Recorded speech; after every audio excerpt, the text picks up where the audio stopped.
Good morning. I want to share with you about an exciting baby save this morning. We're at Planned Parenthood. A young woman came in by herself. Sorry, son. She didn't really give specifics, just wasn't a right place to have a pregnancy, to have a baby right now. She was by herself, but she said she wasn't 100% certain, but her boyfriend really wanted her to do it, and so she figured she might as well just get it done.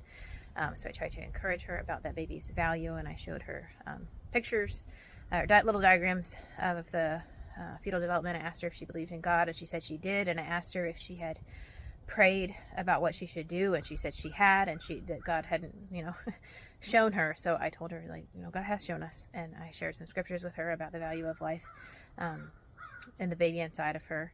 And I asked her, do you think that I could be a sign, maybe God's placed me in your path to encourage you also to do the right thing.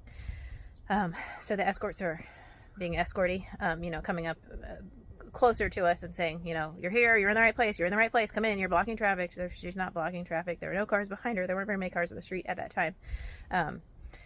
So she said, can you come in with me? I said, well, I can't go past here with you. And explained why. But I said, here, you pull into the first spot, which normally isn't open. Normally the escorts are there, parked in that spot. So she pulled in, I said, pull into this first spot and then come back and talk to me.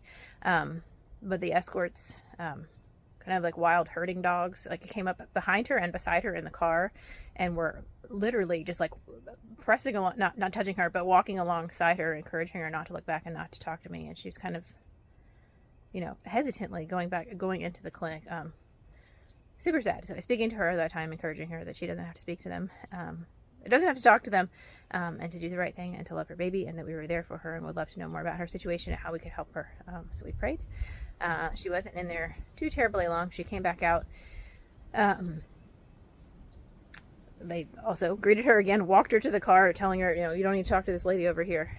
But she got up, pulled down the window as she came close to me and said, I'm not going to do it. So I encouraged her to pull into the church parking lot next to us, so I ran over.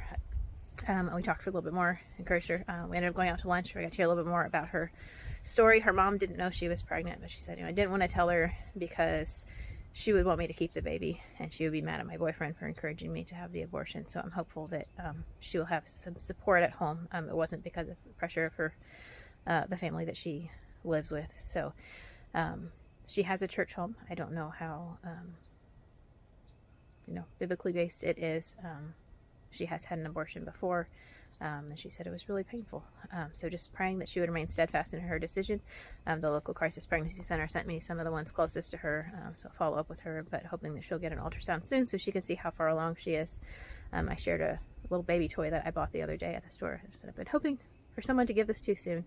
So I wanted her baby to have its first gift, which she received with a big smile. So anyways, pray for Michaela, that she would remain steadfast in her decision to give her baby life, that she would receive all the care and encouragement that she needs, and that we would have wisdom to come alongside her in any way that she needs. Thank you.